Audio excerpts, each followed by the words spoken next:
There's a Singapore-listed company that's been around for 38 years, just posted its best earnings in years. The chairman personally bought 4.6 million Singapore dollars of shares with his own money, and the stock still trades at less than half of what the company's assets are worth on paper. That's IFS Capital. Ticker I49 on the SGX.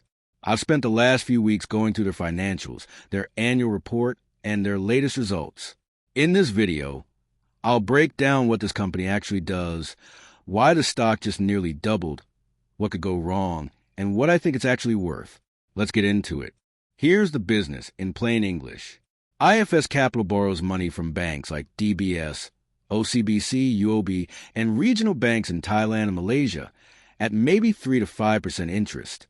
Then it lends that money to small and medium businesses, SMEs, across Singapore, Thailand, Malaysia, and Indonesia, charging them 7 to 14%. The gap between what they pay and what they charge, that spread, is their main profit engine. It's called net interest income, and it was 30 million Singapore dollar last year. On top of that, they've got two side businesses.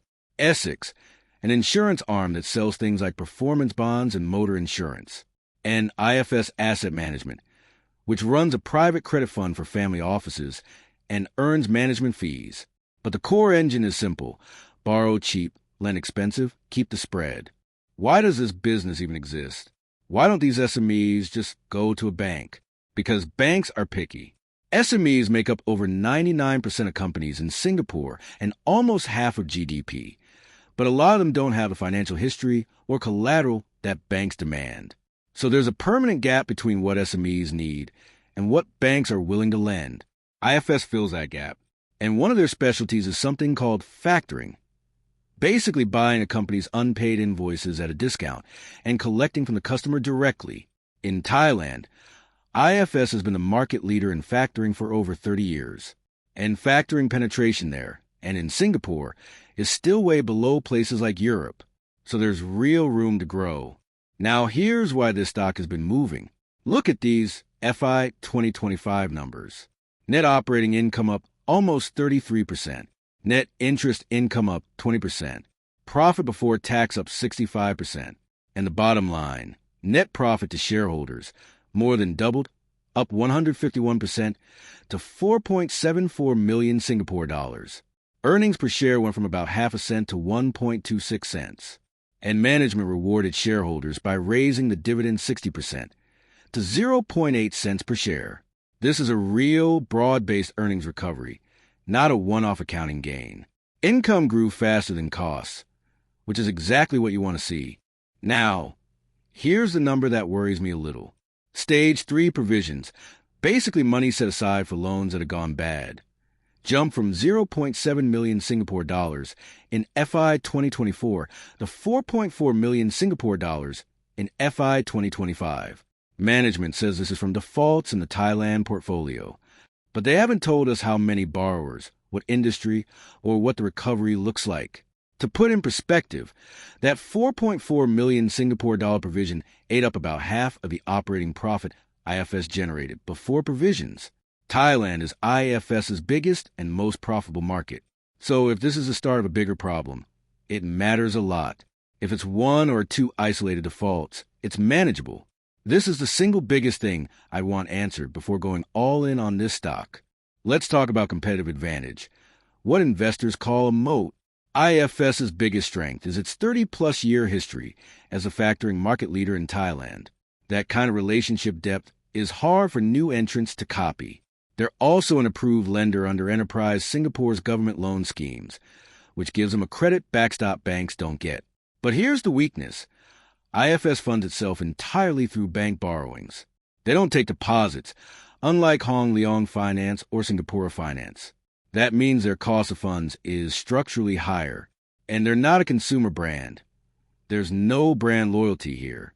It's pure relationship-based B2B lending. So a real but narrow moat.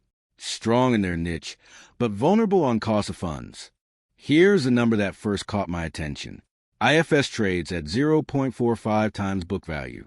That means the market is valuing the company at less than half of what its assets are worth on the books. Compare that to its closest peers, Leong Finance and Singapura Finance both trade closer to 0.7 to 0.9 times book. If IFS just re-rated to 0.6 times book, still a discount appears.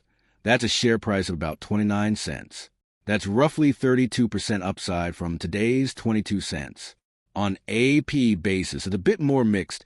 At 17.5 times trailing earnings, it actually looks more expensive than Leong Finance.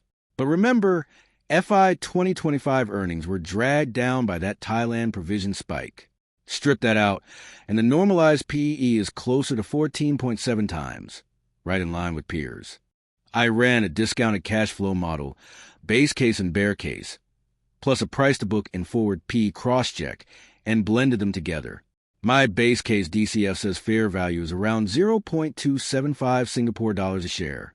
My bear case, where Thailand bad loans keep piling up, comes in at 0.168 Singapore dollars, about 24% below today's price. Blending everything together, I land on a fair value of roughly 27 cents. At today's price of 22 cents, that's about an 18.5% margin of safety. Not a screaming deep value bargain, but a real cushion, especially while you collect a 3.6% dividend yield while you wait. So why am I excited about this one? First, insider buying. The chairman, Lim Hua Min, personally bought 4.6 million Singapore dollar worth of shares at around 18 cents. That's the largest insider purchase in the company's history. When the person who knows the business best is buying with his own money below book value, that tells you something. Second, the insurance drag is shrinking fast. The loss ratio improved from 115% down to 69% in just 1 year. If that trend continues, Essex could break even in FI 2026, which removes a multi-million-dollar drag on earnings. Third, geographic growth. Malaysia's operating income grew 158%. Indonesia grew 123%. And they just announced expansion into Hong Kong. There's real growth optionality here beyond the core Singapore and Thailand business. But let's not get carried away. Here's what could go wrong. The Thailand NPL situation is still unresolved. We don't know if it's contained or just getting started. Second, IFS funds almost its entire balance sheet, 278.8 million Singapore dollars, through short-term bank lines that need to be rolled over within 12 months. They've survived COVID on these lines, but it's a structural dependency. Third, return on equity is only about 3.3% on a 5-year average, well below what investors should require. Management needs to show this can get to 8 to 10% over time. And finally, the stock barely trades. About 50,000 Singapore dollars a day. If you need to get out fast, that could be a problem. So where does this leave me? My verdict is pass monitor with a half position. The earnings recovery is real. The chairman has put his own money in, and you're buying at a meaningful discount to book value with a growing dividend. That's enough for me to start a position. But the margin of safety at 18.5% isn't big enough for me to go all in yet. I'd add the second half either if the price drops to around 19 cents, or if the FI 2026 half-year results show Thailand's bad loans are actually stabilizing. This is one I'll be watching closely going into the next earnings update. If you want to do a follow-up once those Thailand numbers come out, let me know in the comments. And if you found this useful, subscribe, because I'm doing these deep dives regularly. Thanks for watching, and I'll see you in the next one.